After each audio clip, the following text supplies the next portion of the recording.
자, 그러면 계속해서 이제 르네상스 건축에 이어서 이제 바로크로 한번 들어가 보도록 하죠. 바로크.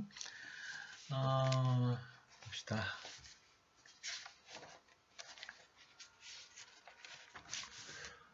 바로크라.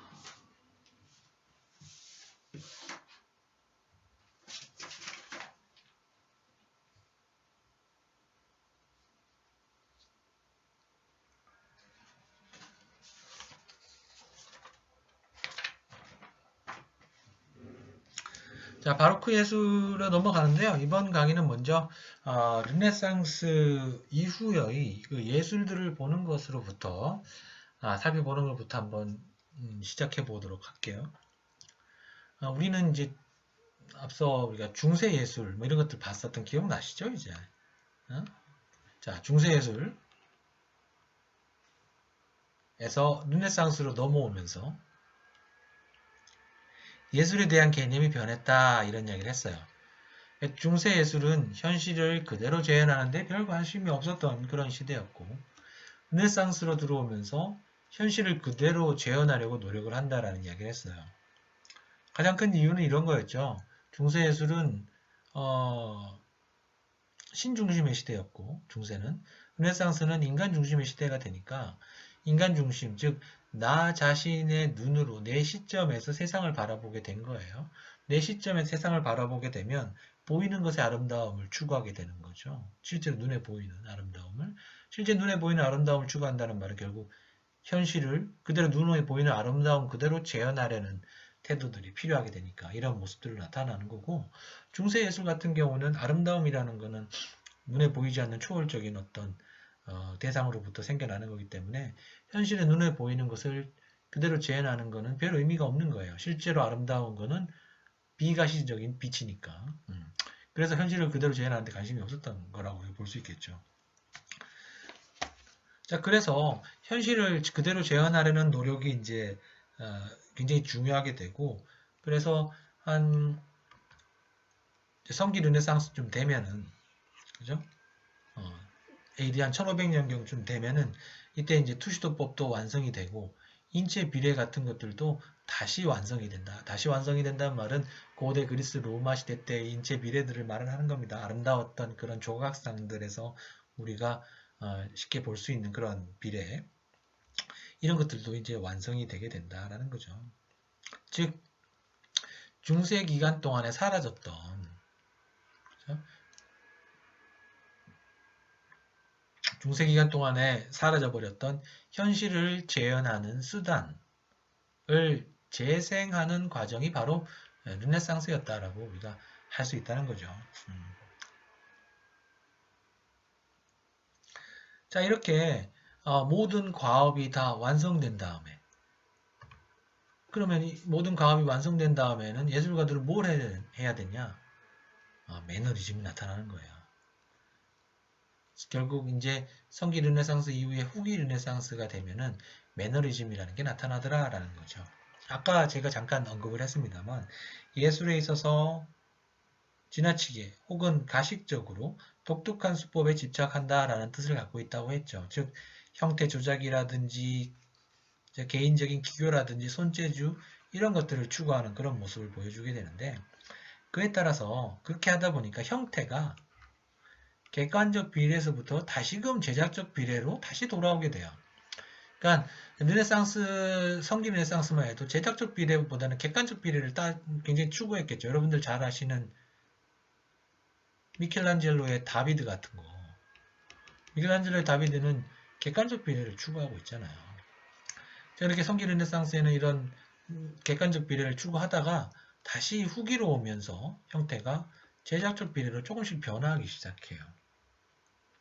지금 오른쪽에 보이는 이 그림, 이게 뭐 여러 번 말했죠. 김목의 성모 같은 이 그림처럼 이 그림이 이제 매너리즘 시대에 그려진 그림이에요. 그러니까 아주 비례가 이상적인 미라기보다는 감각적인 것이 강조되면서 뭐 이런 그 느려진 이런 비례가 굉장히 우아하다고 생각을 했던 것 같아. 그래서 어떤 실제와 다른 비례들을 표현하는 그런 모습들이 나타나기 시작을 하죠. 자, 그럼 그 그 이후에는 17세기 들어서는 그 이후에 17세기 들어서는 프랑스 같은 경우에 프랑스의 17세기 같은 경우는 르네상스 예술이 결국 고전주의 예술이라는 것으로 진행이 되게 돼요. 고전주의 예술. 예, 결국 이 17세기 고전주의는 우리가 보통 그래서 17세기 프랑스 고전주의라고 이야기해요.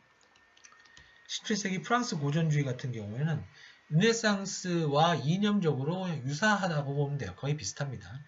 그렇지만 이미 아까 말씀드린 것처럼 이미 중요한 발명들, 그러니까 재현을 다시 눈에 보이는 대로 그대로 재현하기 위한 재현을 위한 중요한 발명은 이미 끝이 났지. 르네상스 시기에 대가들에 의해서 이미 완성이 되어 버렸다고 보면 되고요.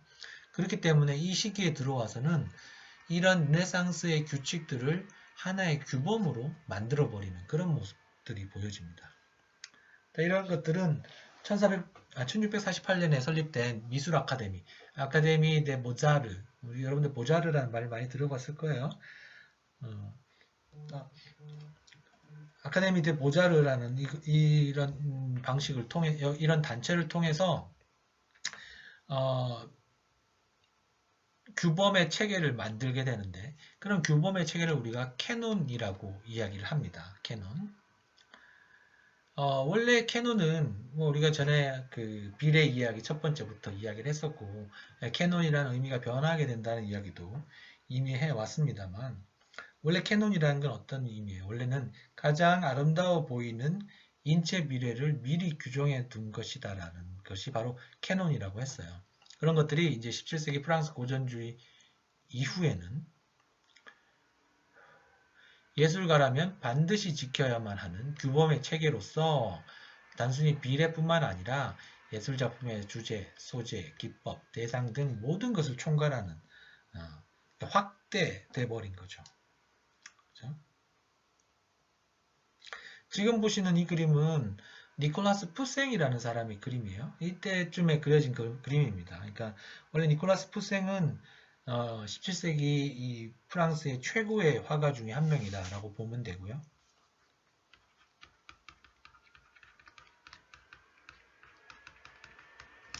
고전주의 화가에서 제일 유명한 사람이죠. 그래서 뭐 특히 이제 신화나 고대사, 성서 이런 것들에서 소재를 골라가지고 명쾌하고 단정한 구도로서 표현하는 것을 굉장히 즐겨했던 그런 인물입니다. 그래서 또한 그 로마라든지 혹은 어떤 상상 속의 고대 이런 것들을 배경으로 해서 균형과 비례가 있는 아름다운 고전적 인물을 등장시키는 그런 경향들이 있어요. 그래서 이 사람이 그러면 굉장히 장쾌하고 세련된 그런 화면 구성을 가지고 있고, 그래서 이후 프랑스 회화에 굉장히 큰 영향을 미친 사람이 바로 니콜라스 푸생이라는 사람이고요. 이 푸생의 지금 보시는 그림은 비너스와 아도니스라는 그림입니다. 그래서 아도니스는 원래 굉장히 미소년, 아이돌처럼 미소년의 사냥꾼인 애인데, 비너스와 아주 그런 관계였던 거지. 그러다가 이제 얘가 멧돼지에 물려 죽어요. 그래서 비너스는 그것을 굉장히 슬퍼하면서 죽은 아도니스를 위해서 꽃을 피어나게 하죠. 그 꽃 이름이 아네모네지, 아네모네. 그래서 여기 뭐 뭔가 붉은색이 아주 많이 그려져 있는 건가? 라는 생각도 드네요. 자, 푸생의 이런 그림이 바로 이제 17세기 프랑스의 고전주의 회화예요. 자, 그러면 이런 프랑스의 이런 고전주의 회화의 흐름이 있는가 하면 그 이외의 지역은 어땠는가?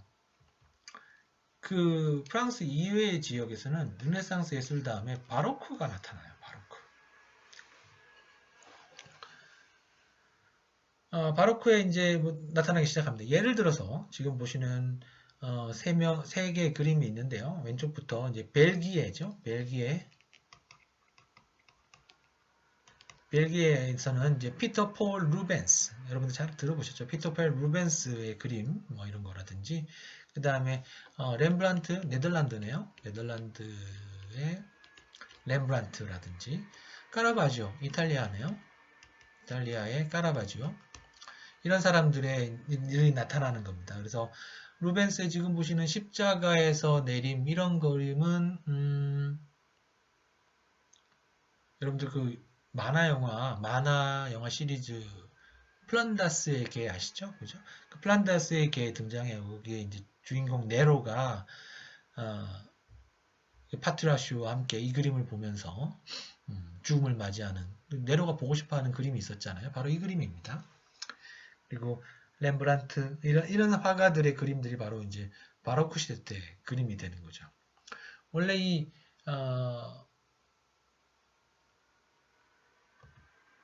바로크라는 용어는 뜻이 바로크란 말은 이상하다, 괴상하다 이런 뜻이에요. 원래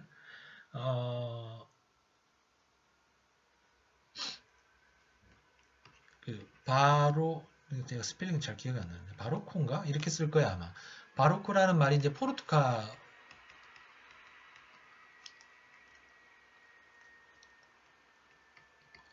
포르투갈어로 이 바로코라는 말이 울퉁불퉁해서 알겠네. 있네. 포르투갈어의 바로코의 그 어원이 있습니다. 상품 가치가 없는 울퉁불퉁한 진주를 우리가 바로코라고 불렀다고 해요. 그러니까 이 말은 17세기 예술을 18세기 중엽의 프랑스 고전주의 비평가들이 비난하는 용어죠. 그러니까 18세기 중엽의 프랑스 고전주의 비평가들이 이런 이름을 붙였는데 왜 그렇게 붙였느냐? 17세기의 이러한 예술들이 고전적인 규범, 즉 자신들이 정한 캐논을 말하는 거야. 캐논에서 벗어나 있음을 비난하는 그런 경멸적인 의미다. 고딕과 같이, 고딕도 좀 그런 의미가 있다는 이야기를 전에 한번 드렸는데 포르투갈어의 바로코의 그 어원이 있다라는 거죠. 그래서 한동안 뭐 17, 18, 뭐 한동안이라 해봐야 뭐 우리 입장에서 보면 옛날 이야기지만 이 바로크라는 이 예술 사주 자체가 특별하게 주목받지 못했었어요. 왜냐하면은 규범에서 벗어난 거라고 생각했으니까. 그러다가 19세기 말 이후 20세기 초 정도에 이 바로크라는 이 양식 사주가 인정받기 시작을 하게 됩니다. 즉 약 한 1600에서 1750년 정도 사이에 예술 사조를 지칭하는 명칭으로 이제 자리 잡게 됩니다. 그때 이제 이런 것을 이론화했던 인물들이 이름 정도는 아시면 좋아요. 알로이스 릴이라는 사람이라든지 그 다음에 하인리히 벨플린 같은 사람이죠.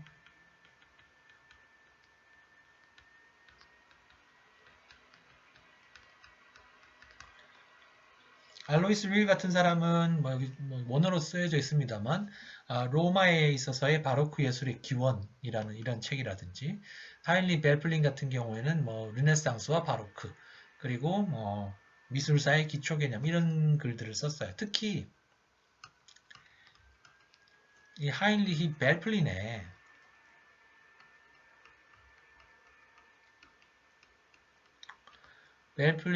이거 어떻게 읽어야 되냐? 쿤스트게슐 그래요 이거. 그래서 우리말로는 미술사의 기초 개념이라는 이름으로 책이 번역이 되어 있어요.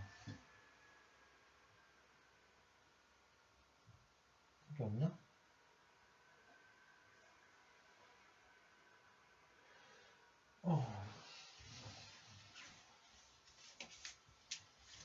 책인데 미술사의 기초 개념이라는 책이 있어요. 여기 보면 물론 대부분이 그냥 뭐 이렇게 별로 두껍지도 않아요. 굉장히 얇은 책이에요. 여기 보면 보자. 그냥 별로 두껍지도 않은 얇은 책이에요. 책이 한 300페이지가 좀 넘는데 읽기도 쉽고 번역도 잘 돼 있어서 여러분들 한번 도서관에 가면 아마 있을 거라고 생각이 됩니다. 이 책 제가 구입한 지는 너무 오래돼가지고 뭐 서점에 있을지 없을지는 제가 잘 모르겠습니다만은 이 책을 제가 좀 소개를 해드리려고 그래요. 이 내용을 이 책을 보면은 밑에 적혀 있습니다. 르네상스 및 고전주의 예술 vs 바로크 예술 이 두 예술 사이의 양식적인 특성을 5가지의 개념상을 통해서 구분하고 정리하고 있어요. 이해가 되셨어요? 그러니까 르네상스 르네상스 그리고 고전주의 예술은 이론적으로 거의 똑같다 그랬잖아, 그지? 두 가지 예술과 바로크 예술 그 둘 사이는 그냥 살짝 보면은 비슷비슷하게 느껴질 수가 있거든요, 사실. 그 두 가지를 서로 5가지 정도의 이제 주제를 가지고 서로 비교하고 구분해서 정리하고 있어요. 그래서 굉장히 재밌는 책입니다. 그거를 내용을 한번 좀 간단하게 살펴볼 수 있도록 하죠.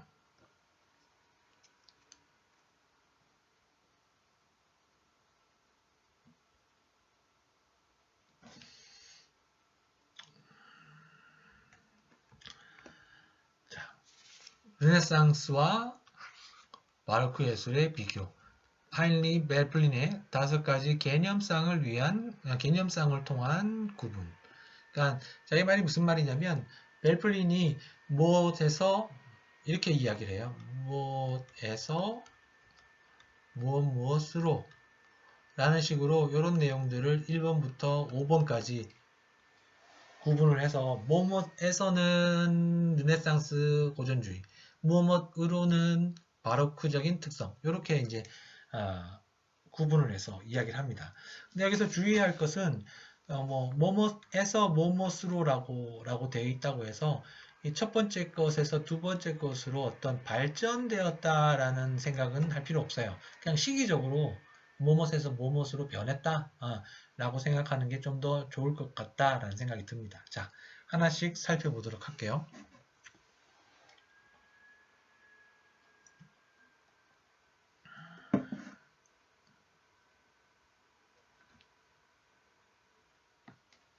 자, 첫 번째 선적인 것에서 회화적인 것으로. 선이라는 건 라인을 말하는 거예요. 그 다음에 회화, 그림을 말하는 겁니다. 선적인 것에서 회화적인 것으로 바뀌었다라는 겁니다. 다시 말해서 선적인 것은 고전주의 르네상스 예술이고 회화적인 것이 바로크 예술이다. 이렇게 이해하시면 되겠어요. 자, 고전주의 예술의 선적인 시각 이런 것들은 형태를 명료하게 구분한다. 이 말은 무슨 말이냐면 그러니까 그림을 보면서 한번 이야기해 볼게요. 아래쪽에 보이는 그림은 보티첼리의 비너스의 탄생이라는 초기 르네상스의 회화입니다. 자, 이 그림을 보시면 이 그림을 어떻게 그렸을까? 가만히 생각해 보면 이렇게 그렸을 것 같아요. 이렇게 그죠?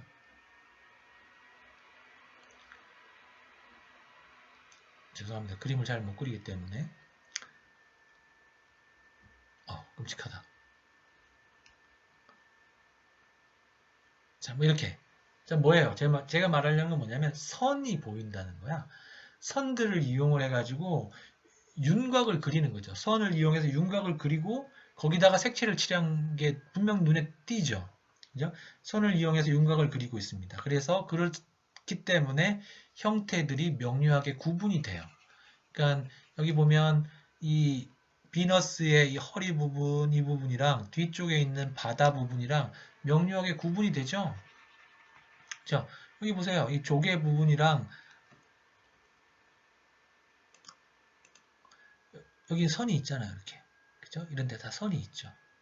다 선이 있어요. 그래서 르네상스 건물은 그림들은 선적인 시각, 선을 이용해서 형태들이 명확하게 구분이 되게 돼요. 그래서 이런 것들 우리가 뭐라 그러냐면 촉각적이다라고 해요. 뭐 선적이다. 그에 비해서 바로크 예술은 벨플린에 의하면 회화적인 시각을 가지고 있다라고 이야기해요. 회화적인 시각. 이 말은 형태 사이를 넘나드는 운동을 포착한다. 형태가 명확하게 구분이 되지 않는다라는 말을 같이 표현하고 있겠죠. 말하는 거겠죠. 지금 오른쪽에 보이는 이 그림은 피터폴 루벤스의 미의 새 여신, 삼미신이라는 그림입니다. 이 그림은 어떻게 그렸냐면 붓터치를 굉장히 강하게 하죠. 붓터치를 강하게 해서 이 사람은 자, 선은 뭐 연필이나 이런 걸로 선을 긋는 거고 붓터치를 하게 되면 한꺼번에 면이 이렇게 한꺼번에 그려지는 거잖아. 붓이 이렇게 생겼으니까. 그지? 한꺼번에 이렇게 그림이 그려지게 되죠. 그래서 붓터치를 강하게 해서 면을 이용해서 형태를 구성하게 되죠. 그래서 생면을 사용하기 때문에 형태가 왼쪽에 있는 그림에 비해서 굉장히 뚜렷하지는 않아요. 그죠? 그래서 우리가 이럴 때 뭐라고 이야기하냐면 가상적이다, 회화적이다 이렇게 이야기해요. 회화적이다는 말은 이해할 수 있을 텐데 가상적이다라는 말은 여기서 뭘 의미하냐면 이렇게 생각하시면 돼요. 왼쪽에 보이는 르네상스 시대 때 회화는 형태가 이미 그림 안에 구성이 되어 있죠. 그에 비해서 바로크 시대 때의 예술에서의 형태는 그림 안에 형태가 완전히 처음부터 구성되어 있는 게 아니라 생면으로 그려져 있기 때문에 형태가 불분명해. 그렇기 때문에 우리 머리에 들어와서 우리 시각을 통해서 우리한테 들어오면서 그때서야 구성이 되는 거야. 형태가. 그런 의미에서 가상적이다라는 거예요. 구체적으로 화면에서는 구성이 되지 않고 우리 시각을 통해서 우리가 지각이 됐을 때 형태가 우리 머릿속에서 구성이 되기 때문에 가상적이다라고 이야기할 수 있는 겁니다. 회화적이다, 가상적이다. 비슷한 용어입니다. 자, 두 가지 구별을 됐어요. 르네상스는 이런 성격이 있고 바로크는 이런 성격이 있구나.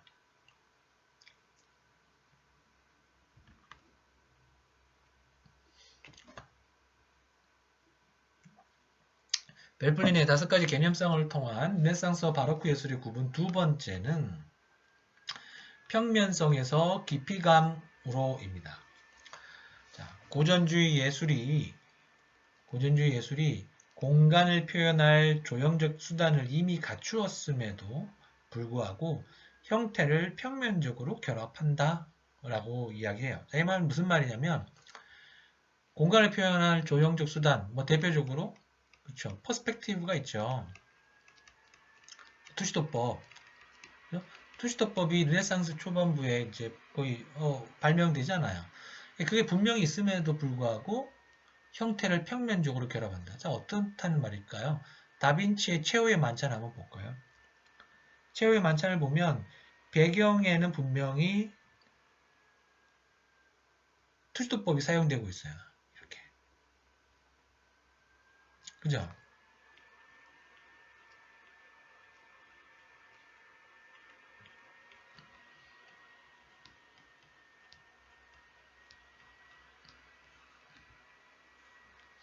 분명히 투시도법이 사용되고 있어요. 결국 어떤 공간적인 표현 방법이 있다는 거지. 깊이감을 표현할 수 있는 공간적인, 조형적인 수단이 있었음에도 불구하고 인물들은 어때요? 여기 인물들은 그냥 넓게 있는 테이블에 그냥 일렬로 한 면에 이렇게 구성이 되고 있죠. 그죠? 이런 면에서 평면적이란 뜻이에요. 바로크 예술은 어떠할까? 바로크 예술은 이러한 평면 구성의 원리가 깊이감을 추구하는 구성으로 현저하게 대체된더라 이 말입니다. 자, 틴토레토라는 사람이 그린 똑같은 주제 최후의 만찬이라는 바로크 시대 때 그림이에요. 이 그림은 어때요? 식탁을 과감하게 대각선으로 이렇게 배치해버렸죠. 그죠? 식탁을 대각선으로 배치하면서 화면에 그냥 깊이감이 드러나고 역동적인 그런 느낌들이 생성되고 있어요. 그래서 이런 구도를 우리가 뭐라 그러냐면 전체적으로 타원형 구도라고 해요. 그죠? 바로크 예술이 결국은 고전주의 예술인 이 르네상스 예술보다 훨씬 더 깊이감이 늘어난다. 그래서 평면성에서 깊이감으로 라는 말을 쓴다는 겁니다. 자, 르네상스 바로크 예술의 비교 이제 두 번째까지 살펴봤고요. 잠깐 쉬었다가 한 10분간 정도만 쉬었다가 다시 시작하도록 할게요. 잠깐 쉬었다 하겠습니다.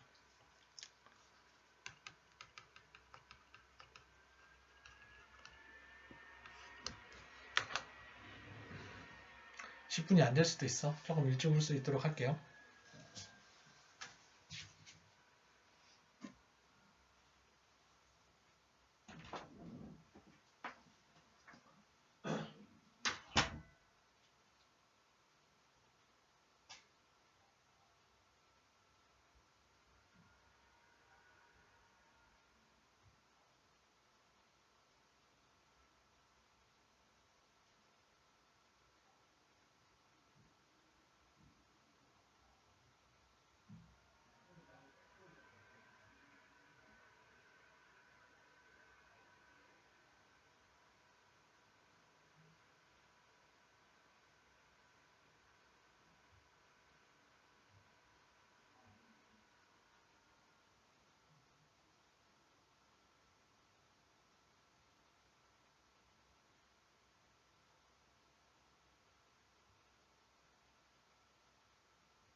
뭐 10분이 안 된 것 같긴 한데 다시 왔습니다.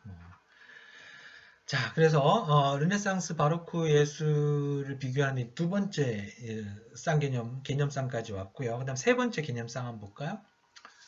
자, 세 번째는 자, 폐쇄된 형태에서 개방된 형태로라는 그런 개념쌍입니다. 폐쇄된 형태 그리고 개방된 형태. 말들이 좀 어렵네요. 이런 것들은. 자, 좀 더 자세히 이야기해보면 고전주의 예술의 경우에는 고전주의 예술이 완결되고 명료한 법칙성을 추구하는 구축적인 특성을 갖는다. 아이고, 말이 어렵다, 그죠? 자, 우선 밑에 있는 그림들을 한번 봅시다. 왼쪽에 여기 있는 그림들은 다 똑같은 조각들이에요. 무슨 말이냐면 다비드예요. 다비드. 미켈란젤로의 다비드. 그 다음에 베로키오라는 사람의 다비드입니다. 미켈란젤로 다비드는 뭐 1501년, 얘는 1400년대 초반, 초반이 아니구나. 1400년, 1473년에서 75년 사이에 만들어졌는데요. 자, 이 둘 다 이 조각은 성격이 좀 비슷해요. 둘 다 굉장히 정적이죠. 정적인 특성을 갖고 이 자체로 완결성을 가지고 있어요. 그러니까 지금 뭐 하고 있어요? 지금 첫 번째 미켈란젤로의 다비드는 등에 어깨에다가 이 가죽끈을 붙여매고 글쎄요. 골리앗이랑 싸우러 가는 건지 싸우고 나선지는 잘 모르겠습니다. 왼쪽에 베르키오는 어때요? 목으로 지금 밑에 골리앗의 머리가 딱 하고 잘려져 있네요. 그러니까 이게 지금 어쨌든 두 조각 모두 어떤 영원성, 그리고 이 조각의 어떤 단일성, 이런 것들을 잘 보여주죠. 쉽게 말해서 이 화면 안에 모든 스토리가 다 담겨져 있어요. 쉽게 말하면. 이 화면 밖에 뭐가 있는지 의미가 없어요. 지금 왼쪽에 있는 미켈란젤로의 다비드가 어딘가를 바라보고 있지만 뭘 바라보는지 별 의미가 없죠. 여기서는. 뭐든지 보고 있겠지. 베르키오도 뭐 그래요. 왜 이 사람이 짝다리 짚고 허리에다 손을 얹고 있는지는 잘 모르겠습니다만 글쎄요, 뭐 사진 찍고 있나 포즈를 취하고 있네요. 어쨌든. 근데 이거 자체가 완결성이에요. 근데 오른쪽에 있는 그림 보세요. 바로 그 그림. 그 전에 그런 의미에서 완결되고 명료한 법칙성을 갖는다 이렇게 생각하시면 되고요. 바로크 예술은 그 법칙성을 은폐하고 질서를 깨뜨리는 비구축적인 특성을 갖는다. 말이 더 어려워졌어. 자, 베르니니의 다비드입니다. 베르니니는 바로크의 대표적인 조각가 중에 하나죠. 자, 이 사람도 다비드를 조각으로 남겼어요. 이 보면 어때요? 이 그림은 모든 부분이 신체의 모든 부분이 다 움직이고 있죠. 그런 역동성을 보여요. 정적이지가 않아요. 얘는 역동성 그 자체죠. 거기다가 완결되지 않은 형태예요. 자, 첫 번째 왼쪽에 있는 미켈란젤로 다비드는 만약에 지금 이게 비디오 플레이어라고 생각합시다. 뭐 이게 넷플릭스인데 얘를 딱 멈췄어. 그 다음에 다시 플레이를 다시 하면 계속 이 상태일 거예요. 미켈란젤로 다비드는. 근데 베르니는 어떨까? 여기서 플레이를 딱 누르면 어떻게 돼요? 그쵸? 어딘가로 몸이 움직이고 있죠. 완결되지 않은 형태라는 뜻이에요. 결국 이 말은 이건 순간성이에요. 영원이 아니라 순간성. 얘는 영원성. 그죠? 굉장히 큰 차이가 있는 거죠. 그리고 화면 밖에 뭐가 있어요? 베르니니, 오른쪽에 있는 베르니니 다비드는 화면 밖에, 투석의 대상인, 골리앗의 존재가 예상이 되죠. 어디에 있겠어요? 뚜뚜뚜뚜 눈으로 보면 여기 어딘가 있겠죠. 쭉쭉 가면은. 그죠? 근데 왼쪽에 있는 두 조각은 뭐 화면 밖에 뭐가 있든 별 상관없는 거죠. 결국 오른쪽에 있는 것은 화면 밖에 사진이 잘려 있는 것, 다시 말해서 열려 있는 그런 조각이죠. 아직 닫혀 있지 않아요. 완결되거나 닫혀 있지 않고 얘는 개방된 형태다라는 거죠. 예, 그런 데서 이제 두 예술의 차이점이 있다라고 벨플리는 이야기합니다.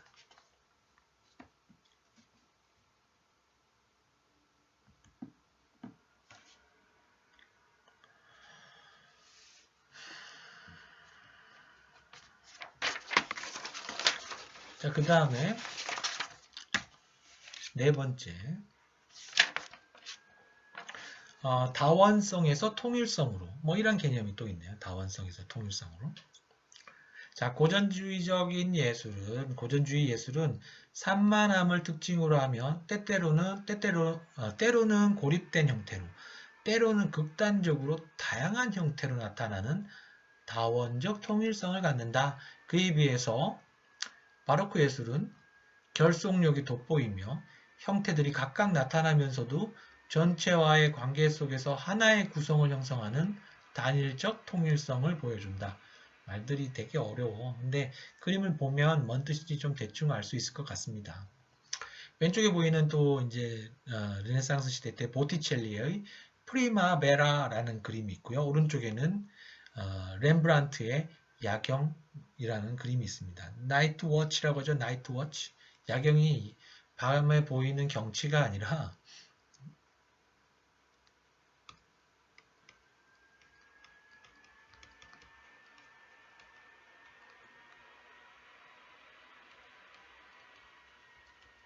The Night Watch예요. 우리 야경단이라는 말 있잖아. 그런 거라고 생각하시면 됩니다. 자, 왼쪽에 보이는 보티첼리의 그림을 한번 생각해 보세요.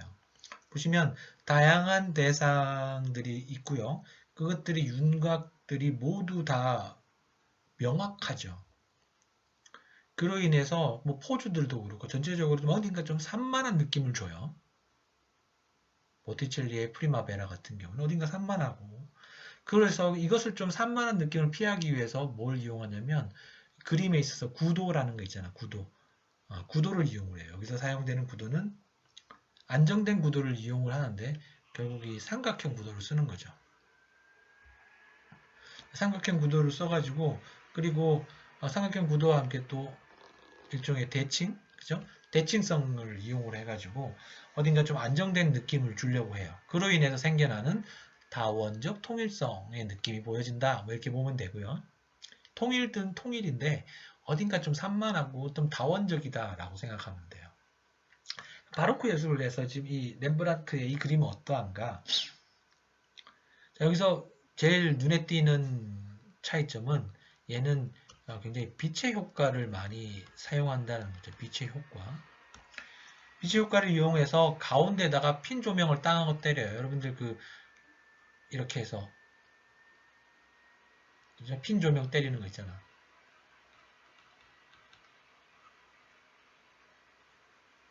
그치? 김연아가 이렇게 김연아 같지 않다. 그래 김연아 같은 사람이 이제 피겨 스케이팅 하는 거 이렇게 보면 뭐라 그러나 아이스쇼라고 하지. 아이스쇼 같은 거 할 때 보면 깜깜한 데다가 이제 조명을 땅 하고 때리면 이제 가운데 부분에 그 사람이 굉장히 돋보이게 되죠. 그래서 가운데 조명을 두고 여기서도 주변을 어둡게 묘사하고 있어요. 렘브란트의 이 그림에서도. 그렇게 되니까 특정 대상에 어떤 주의가 집중되게 되고 그로 인해서 주변에 굉장히 인물들이 많이 있음에도 불구하고 산만함이 덜한 거죠. 그죠? 인물의 배치는 보티첼리 그림보다 렘브란트 그림이 훨씬 더 산만하게 사람들이 많아요. 그럼에도 불구하고 덜 산만해 보이는 이유는 아까 말씀드린 그런 빛의 효과를 통해서 특정 대상에 주의가 집중되게 되고 그로 인해서 산만함을 피하게 된다. 그래서 단일적인 통일성이라는 그런 느낌을 준다. 그렇게 생각하면 제일 좋을 것 같아. 네 번째, 서로 비교를 봤었고요. 마지막 다섯 번째, 명료성에서 불명료성으로. 요거는 앞서의 개념들이랑 굉장히 좀 겹치는 것 같기도 한데 한번 보죠. 고전주의 예술은 무조건적인 명료성, 절대적인 명료성을 추구한다. 왼쪽에 보인 그리고 그에 비해서 바로크 예술은 조건적인 명료성, 상대적인 명료성을 추구한다.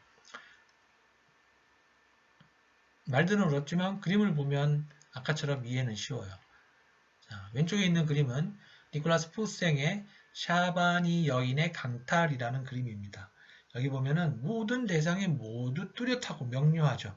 저 멀리 보이는 이 사람들부터 요 앞에 보이는 정면에 보이는 이 사람들까지 다들 뭔가를 하고 있다는 게 다 눈에 보이죠. 물론 너무 멀리 있으면은 해상도가 떨어지니까 어쩔 수 없지만 어쨌든 모든 대상들이 조명을 받으면서 다 보여지고 있어요. 그에 비해서 오른쪽에 있는 카라바조의 그림 보십시오. 성 마테오의 소명이라는 그림인데요. 여기서도 중요한 핵심은 빛의 효과예요. 여기서도 빛의 효과를 이용해서 특히 이제 대상, 그림을 그리는 대상과 그 대상 뒤쪽에 있는 배경, 이 두 개가 구별되지 않는 곳들이 아주 많아요. 그러니까 이 사람은 까라바조는 이 그림에서 뚜렷한 형태를 탐구하려는 시도를 하는 게 아니라 단지 빛과 어둠의 관계가 이제 이 화풍을 지배하고 있는 거죠. 그래서 여기 그림 보면 대상이 굉장히 명료하게 나타나는 곳도 있지만 빛의 효과를 추구하게 되면서 불명료하게 나타나게 된 그런 형태들도 있다. 그런 의미에서 조건적인 명료성, 상대적 명료성이라는 거예요. 그죠? 이 사람은 이 부분을 보면 이미 어둠 속에 몸이 없어져 버렸잖아. 그쵸? 그런가 하면 이 인물은 아주 그냥 빛을 받아서 모든 부분들이 잘 드러나고 있죠. 자, 이러한 상대적 명료성이라는 게 이제 바로크 예술의 특징이더라라는 겁니다.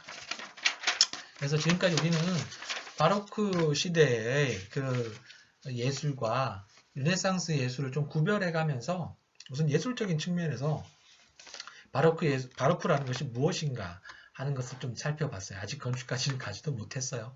오늘 건축 들어갈 수 없을 것 같다는 생각이 좀 걱정이 들기 시작합니다.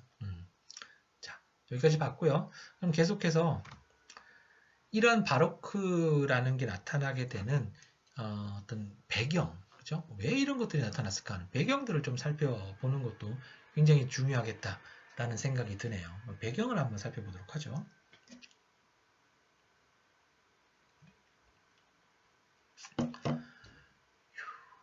자, 첫 번째로 이제 철학적 배경을 한번 보죠. 철학적 배경. 자, 우리가 철학적인 배경은 항상 뭐 어쩔 수 없이 살펴보는 것, 뭐 그렇게 표현하면 좀 그렇지만 굉장히 중요한 측면이죠. 이 시기에 사람들이 어떠한 세계관을 가지고 있는가 하는 것을 보는 방법 중에 하나가 바로 그 시대의 철학을 살펴보는 게 굉장히 중요한 내용이니까 우리가 이제 뭐 좀 어렵긴 해도 좀 보기는 봐야 되겠습니다. 그래서 17세기 세계관을 잘 보여주는 이 당시의 대표적인 철학자라고 제가 뽑은 사람이 바로 데카르트, 그리고 거트프리드 빌레눔 폰 라이프니츠. 이 두 사람을 한번 좀 살펴보도록 할게요. 17세기 세계관을 잘 보여주는 두 인물입니다. 자, 먼저 프랑스의 철학자이자 물리학자이자 수학자이자 근대 철학의 아버지. 아이고, 이 사람도 뭐 타이틀이 굉장히 많네요. 이 사람도 르네상스인이랑 비슷해요. 자, 이 사람이 바로 르네 데카르트죠. 데카르트 많이 들어보셨을 겁니다. 데카르트는 뭘까요? 크게 보면 이제 이원론적인 그런 태도를 견지해요. 무슨 말이냐면 세계를 몰가치적 그리고 합리적으로 보는 태도가 있는가 하면 또 한편으로는 정신의 내면성을 강조하는 그런 태도도 가지고 있어요. 결국 위에 거는 과학적인 자연관에 이 사람이 굉장히 그 바탕을 두고 있다는 말이고, 또 한편으로는 정신의 형이상학에도 굉장히 한 발을 걸치고 있다라는 말이죠. 그런 의미에서 이 사람을 우리가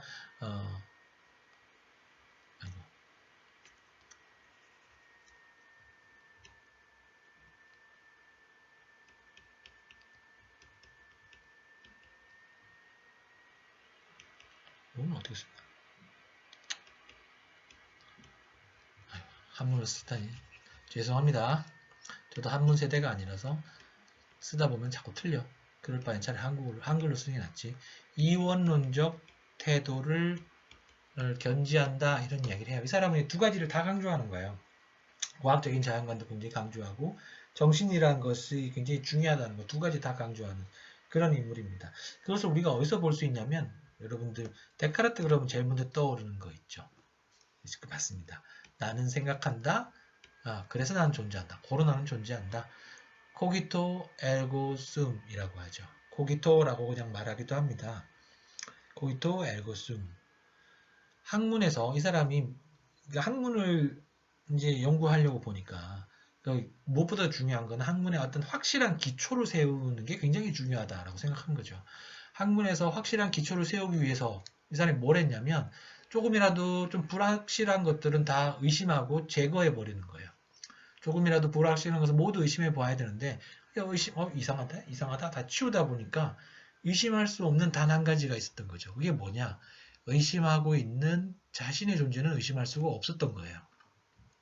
자, 이처럼 어떤 확실한 학문의 기초를 확실하게 세우기 위해서 불확실한 것을 의심해 보는 것. 이걸 우리가 방법적 회의라고 합니다. 방법적 회의. 방법적으로 이제 회의하는 거예요.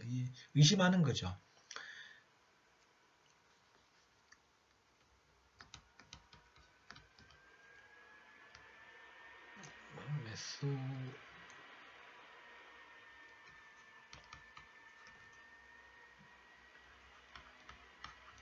그죠? 메소디컬 다우트라고 하나요?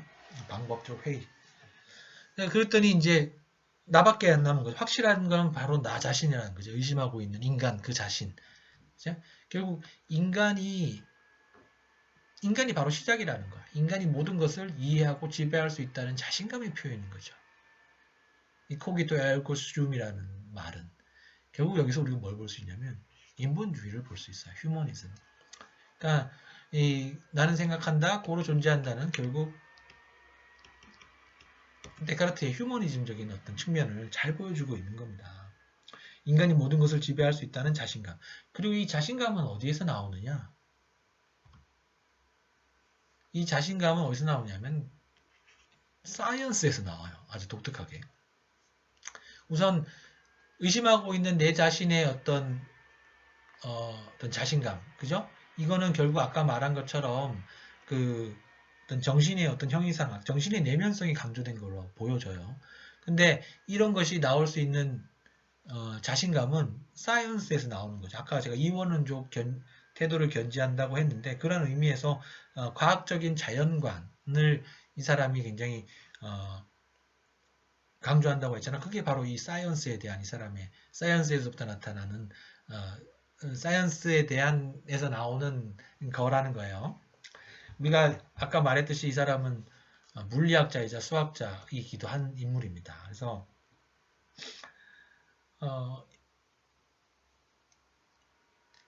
데카르트의 이런 그 과학적이고 물리적인 업적들 중에서 대표적인 게 한 몇 가지가 있는데 그 중에 하나가 바로 첫 번째가 이제 데카르트 좌표계라는 거예요. 데카르트 좌표계. 카르테시안 코디네이트 시스템이라고 해요. 자, 우리가 많이 보았던 거죠. 우리가 그 초등학교, 중학교, 고등학교, 뭐 대학교까지 계속해서 우리가 공부해왔던 뭡니까? XYZ 좌표계요. XYZ 좌표계.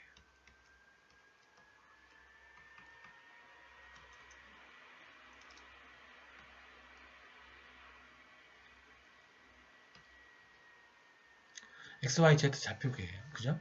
그러니까 데카르트 좌표계라는 게 바로 우리가 알고 있는 그 뭐 XYZ 좌표계에서 뭐 어떤 점이 여기 하나 딱 있으면 점 XYZ가 있으면은 그지? 이 점의 좌표를 통해서 이 대상의 위치를 우리가 알 수 있다라는 거죠.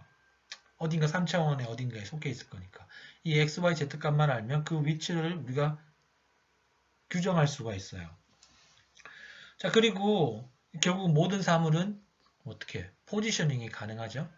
자, 그 다음에 데카르트는 자신 나름대로의 운동량 보존의 법칙이라는 걸 갖고 있었어요. 일종의 뉴턴의 운동 법칙처럼 데카르트도 자신만의 어떤 운동량에 대한 어떤 물리학적인 법칙을 가지고 있었는데 그 뭐 이런 내용들입니다. 결국 이것들은 모든 사물은 운동량의 표현이 가능한 거죠.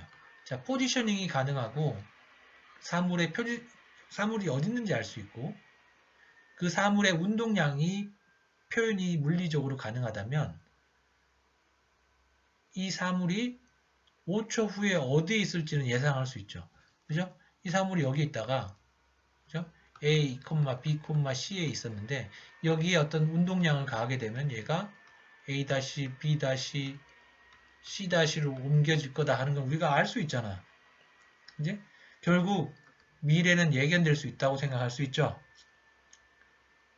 데카르트 생각은 이런 거예요. 그죠? 이런 것들이 바로 기계론적 사고라고 해요. 이걸 기계론적 사고라고 합니다. 기계론적 사고라는 게 뭐냐면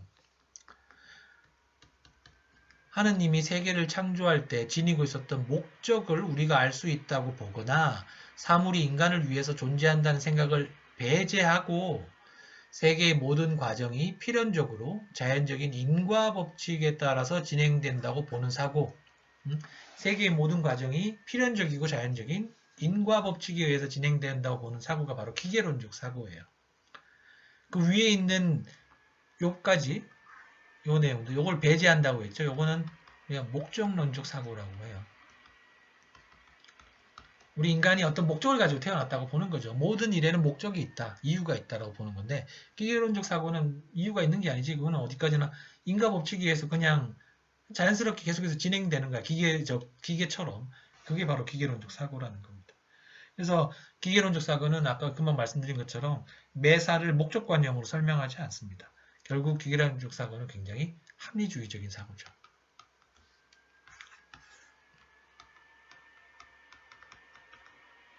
그리고 기능주의적인 거예요.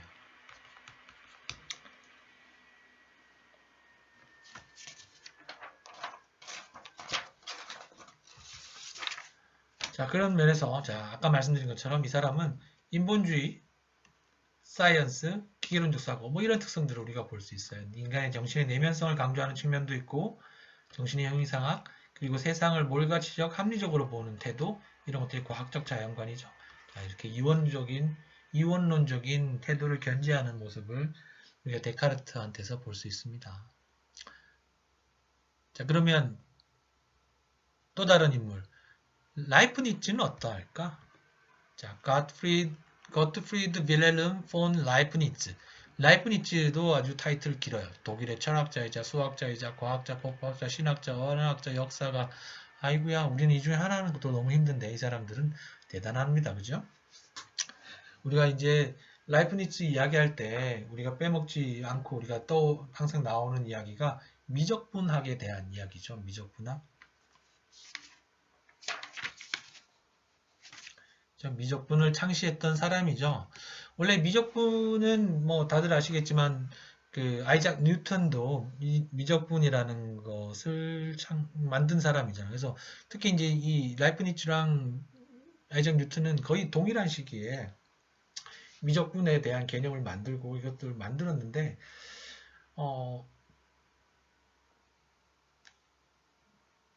이렇게 생각하면 돼요. 우리가 뭐 뉴턴과는 이 사람 뉴턴과 라이프니츠의 이 미적분학에 대한 연구는 서로 이제 독립적으로 서로 모르는 사이에 서로 이제 각각 개별적으로 진행된 거고 뭐 누가 먼저 했다는 게 별 의미가 있나요? 우리 입장에서는 그냥 어렵기만 한데 그죠? 근데 이렇게 생각하세요. 데카르트가 아니라 라이프니츠가 했던 그 미적분학에서 그런 여러 가지 우리가 쓰는 용어들 뭐 이런 거 쉽게 말해서 뭐 인테그랄 또 뭐 있니? dx, dy 이런 것들 있죠.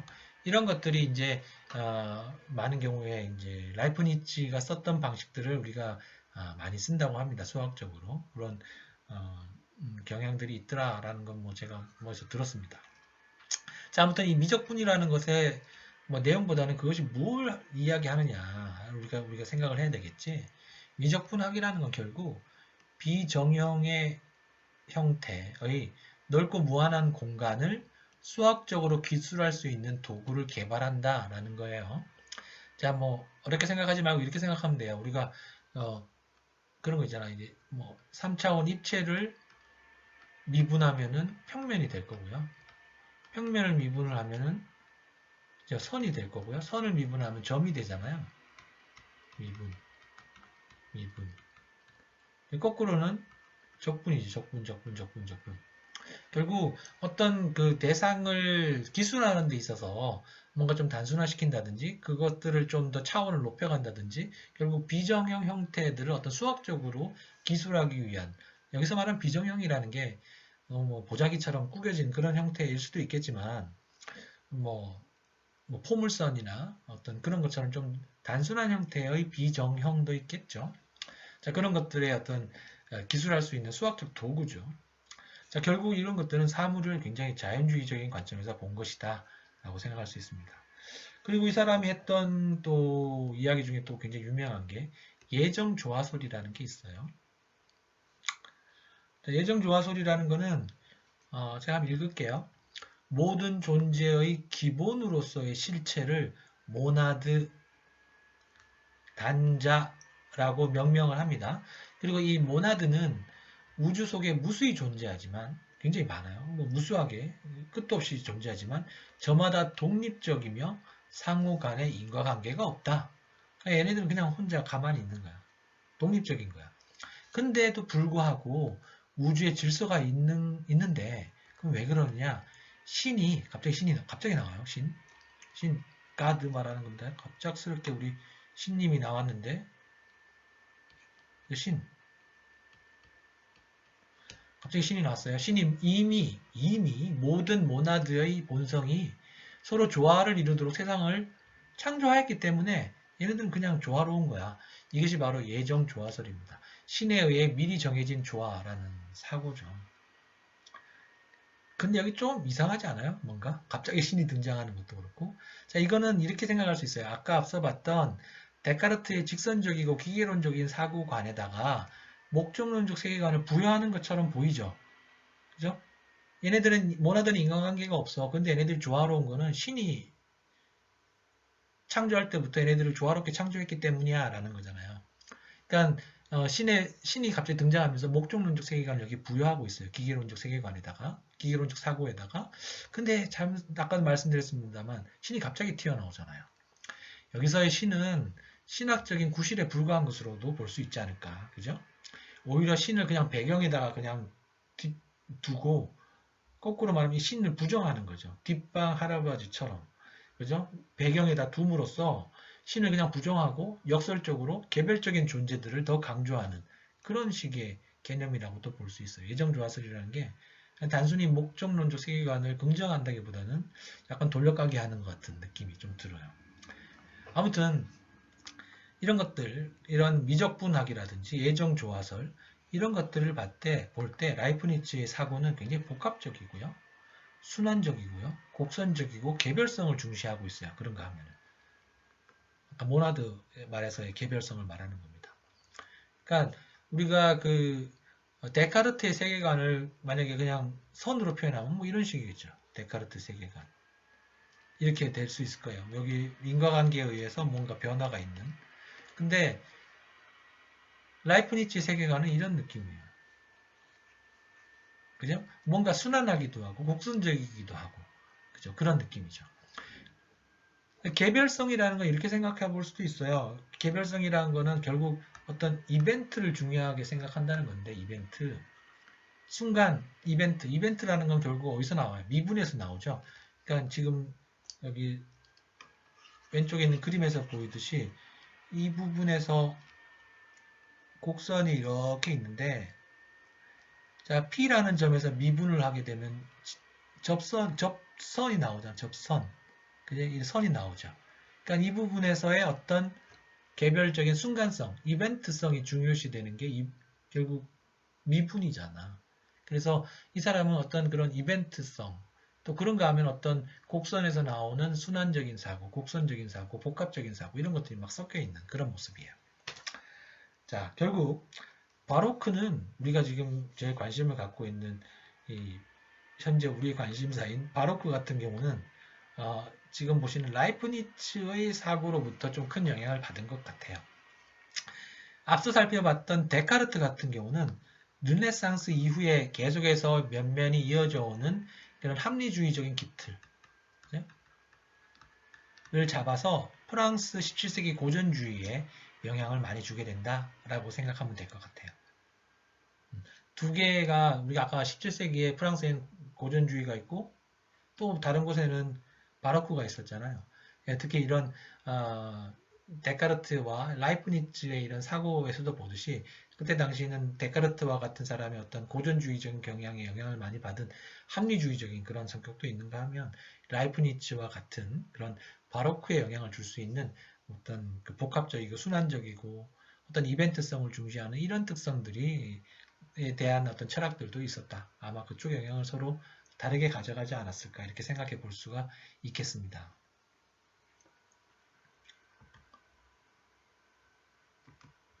자, 바로크 양식의 시대적인 배경 여기까지는 해야 되겠네요. 바로크 시대의 시대적인 배경 우리가 철학적 배경을 살펴봤고요. 그런 철학적 배경 이외에도 몇 가지 배경을 우리가 생각해 볼 수 있으니까 그까지 하고 오늘 수업을 마치도록 할게요.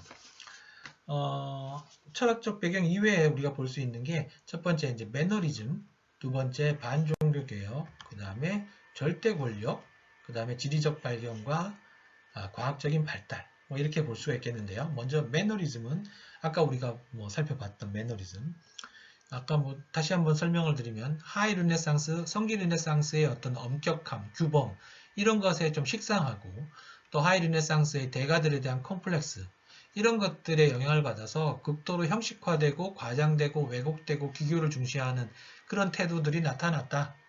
근데 이런 태도들은 천재적인 대가들의 예술 세계에서의 내면을 그대로 파악하지 못했기 때문에 나타난 그런 모습이라고 볼 수 있고 좀 부정적으로 보는 거죠. 바로크는 어떤 르네상스에 대해서는 좀 반발하면서도 르네상스에 비해서 바로크는 아까 그 비교해서 보듯이 좀 상대적인 개념을 갖고 있잖아요.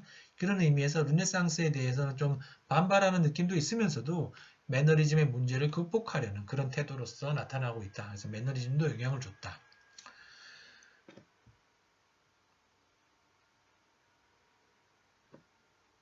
맞나?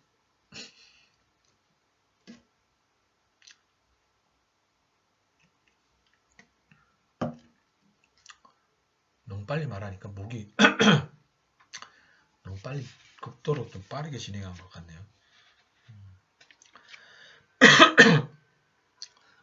자, 그 다음에 바로크 양식의 시대적 배경 또 볼 수 있는 게 반종교 개혁이라는 게 있어요. 뭐 좀 생소한 분들도 있을 텐데 반종교 개혁, 카운터 리포메이션이죠.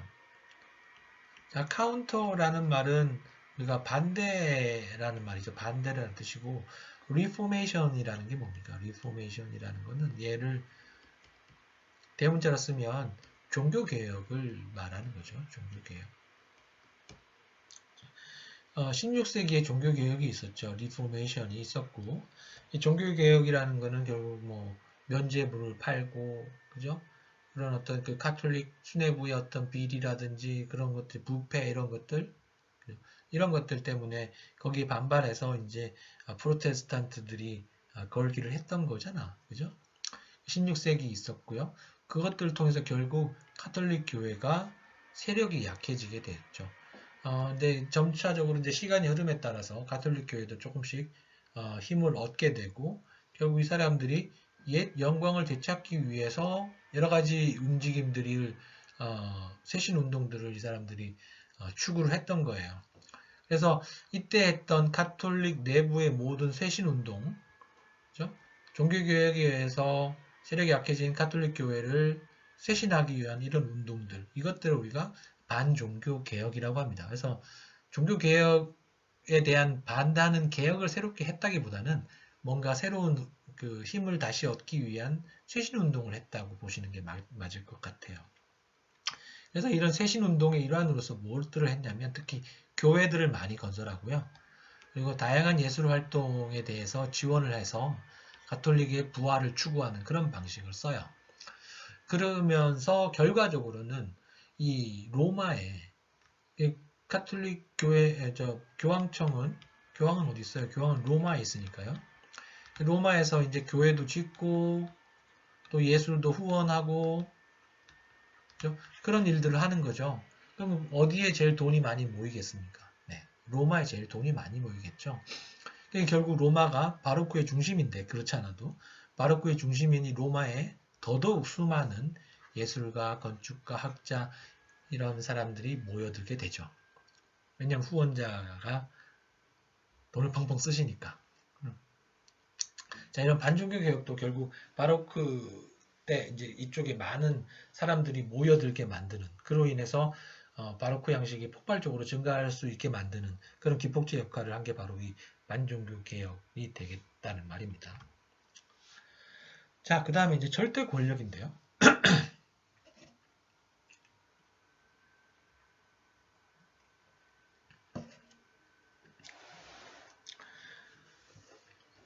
자, 절대 권력은 뭐 많이 들어보셨을 건데 어쨌든 이렇게 보죠. 우리가 그죠? 절대 왕정은 많이 들어보셨죠. 프랑스의 절대 왕정.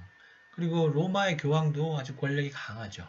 그러니까 이런 사람들이 예술의 주요 후원자로서 절대 권력이 당시에 굉장히 활발하게 증가했었다는 거예요. 그러니까 아까도 뭐 잠깐 지난번에 말했나요? 패트론?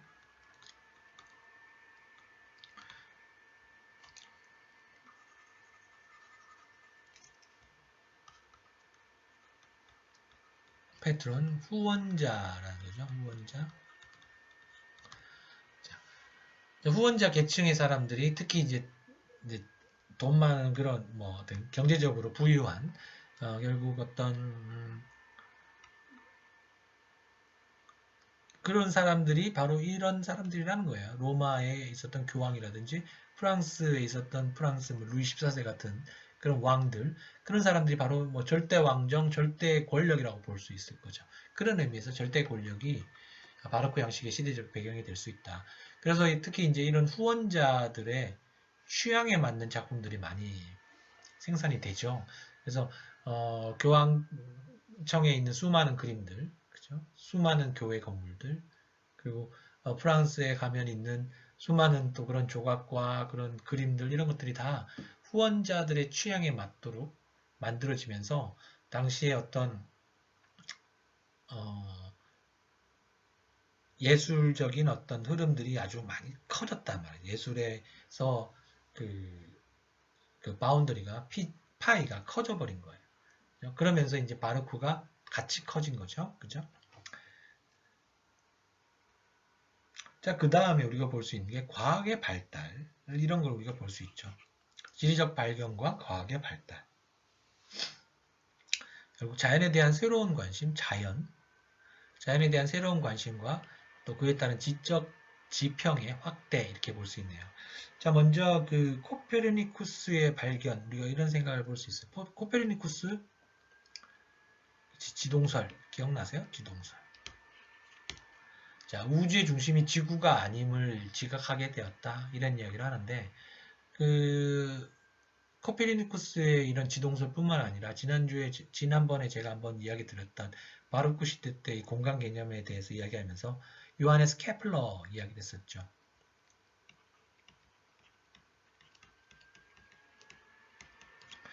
요하네스 케플러의 그 행성 운동 법칙, 법칙 같은 경우는 이런 거죠.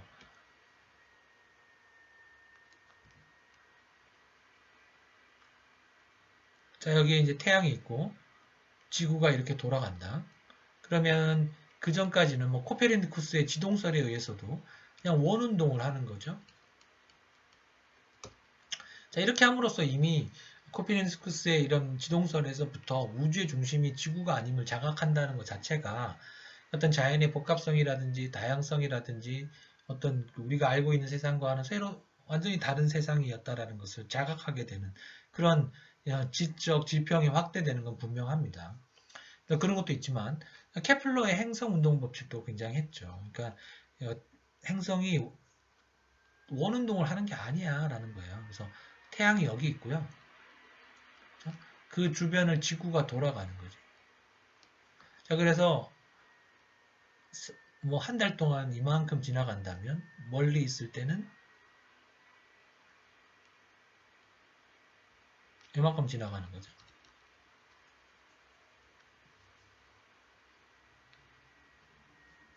그 한 달 동안 얘는 요만큼 가고 얘는 한 달 동안 이만큼 가는 거야.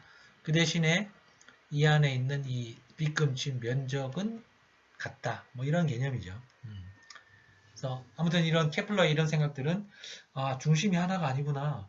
우주의 중심이 지구가 아닌 건 알겠는데 심지어 그것도 원이 아니라 타원 같은 그런 이상한 궤도를 그리는 거구나. 그러면 도대체 중심은 어디에 있지? 뭐 이런 거죠.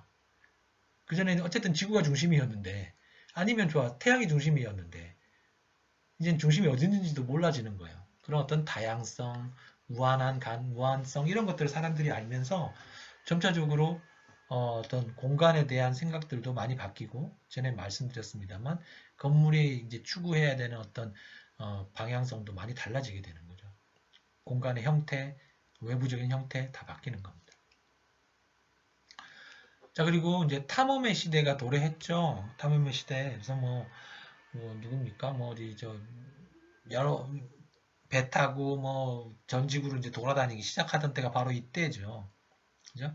그러면서 이제 항해술도 발달하고 그 항해술이 발달하는 것들은 다 천문학이라든지 과학 발달과 연결이 되어지는 거고요.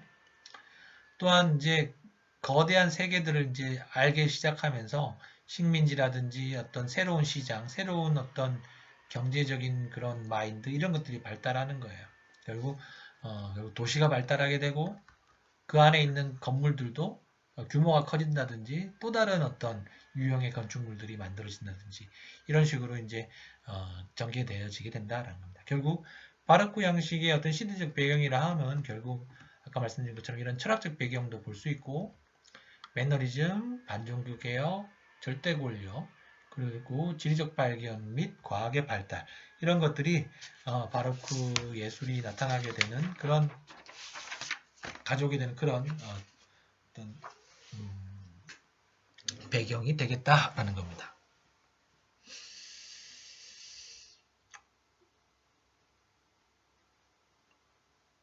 자, 그 다음에 이제 바로크 건축으로 이제 들어가긴 가야 되는데 시간이 좀 애매하게 남았네요. 자, 바로크 건축의 특성 정도 좀 간단하게 좀 살펴보도록 할까요? 그러면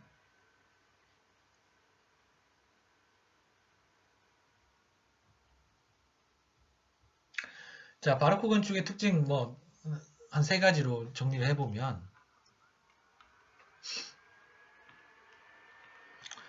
고전적 법칙의 무시, 극적인 효과를 추구한다. 그리고 화려한 장식. 이렇게 이제 봅시다. 먼저 첫 번째 고전적 법칙의 무시. 고전적 법칙이라는 거는 누가 따랐어요? 앞서 있었던 르네상스 건축이 고전적 법칙에 대해서 굉장히 많이 따르려고 노력을 했던 시대죠. 그죠? 그게 바로 재생이고 부활이니까 고전적인 조형 원리를 재생하고 부활시키려고 노력했던 게 바로 르네상스 건축가들의 노력이었잖아요.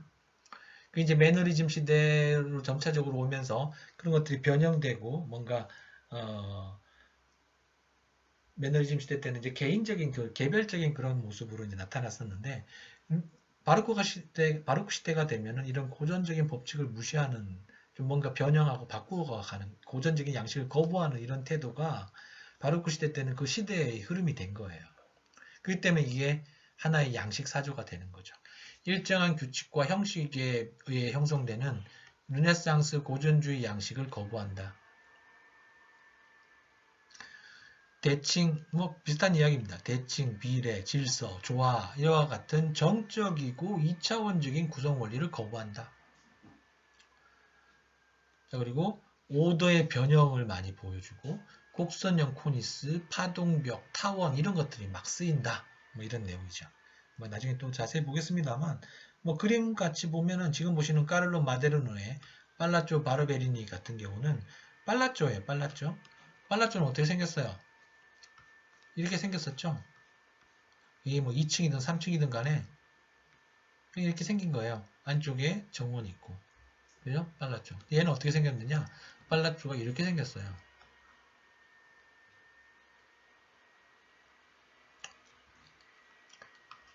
평면으로 보면 대충 그랬습니다. 너무 이상하네.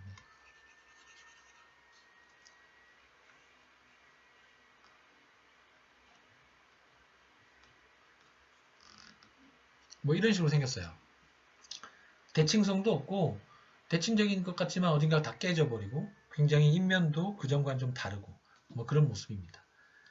그리고 뭐 이런 대칭 비례 질서 조화 이런 2차원적인 구성 원리 막 깨집니다. 여기 보면 지금 보시는 거는 프란체스코 보르민이라는 사람의 산 카를로 알레 콰트로 폰타네라는 성당인데요.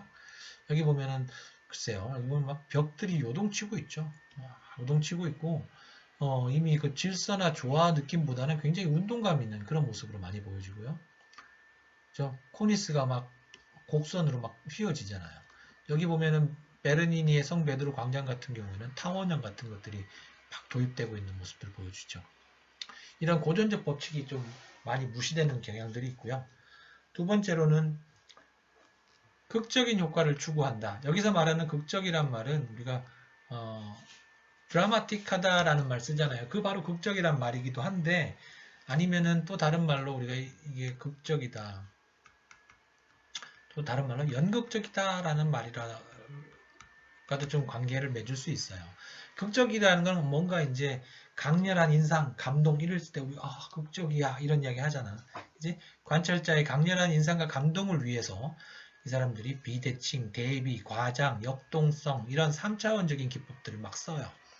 오른쪽에 보이는 이 그림에 있는 이 계단실처럼 막 어두운데 갑자기 빛이 땅 때리거나 이런 대비, 과장 이런 것들이 또 나타나는가 하면 결국 한마디로 또 음영의 대비기도 하죠. 또 그런가 하면 척도의 변조도 사실 여기 있어요. 나중에 좀 살펴보겠습니다만.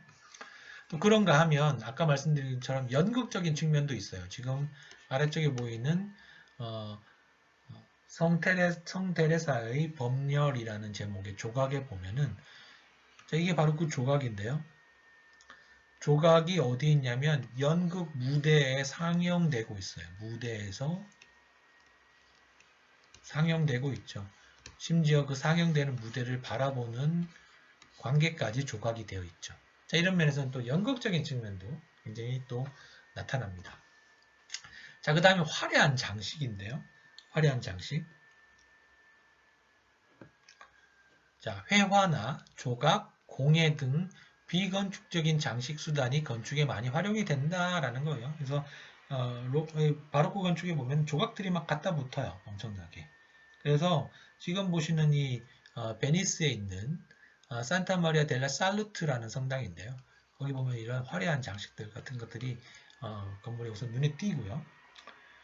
또 이런 그 장식들 중에서 종종 보면은 굉장히 환상적이고 어떨 때는 관능적인 그런 느낌의 어떤 장식들도 종종 나타납니다. 이런 관능적인 것이 어떤 면에서는 종교적인 감성을 성취한다고 보는 그런 모습이다라고도 볼 수 있어요.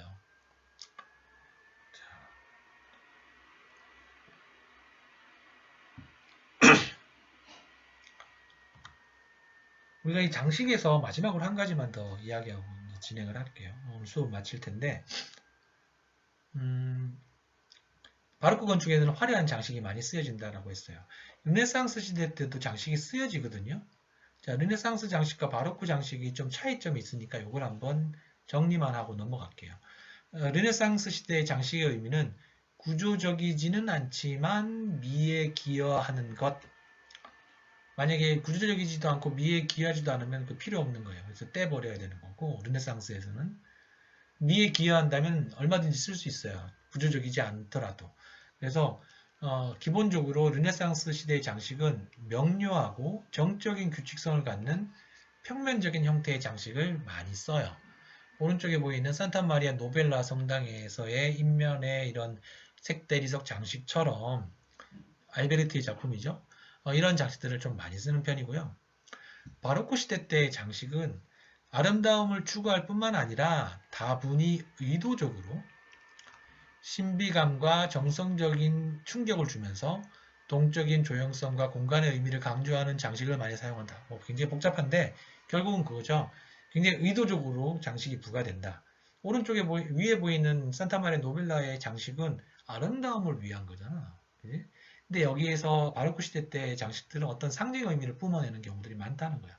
그 장식들이 단순한 그 조형적인 시각적인 장식이 아니라 그 장식이 뿜어내는 어떤 상징성 이런 것들을 의도적으로 그 공간에다가 투여하기 위해서 배치하는 경우들이 많다. 그리고 또 어떤 그로 인해서 정서적인 충격을 준다든지 거기서 나타나는 어떤 동적인 조용성 같은 것들 또 그것을 통해서 공간의 의미를 확장하는 것들 이런 것들이 이제 바로크에서의 조각 혹은 장식들의 건축에서 갖는 의미가 되는 겁니다. 자, 이런 내용들은 좀 더 시간이 되면 다음 시간에 조금 더 살펴보도록 하고요. 자, 오늘은 이 정도로 마치고요. 다음 시간에 또 마무리 바로크를 정리를 해야겠죠. 네, 수고하셨습니다. 다음 시간에 뵙겠습니다.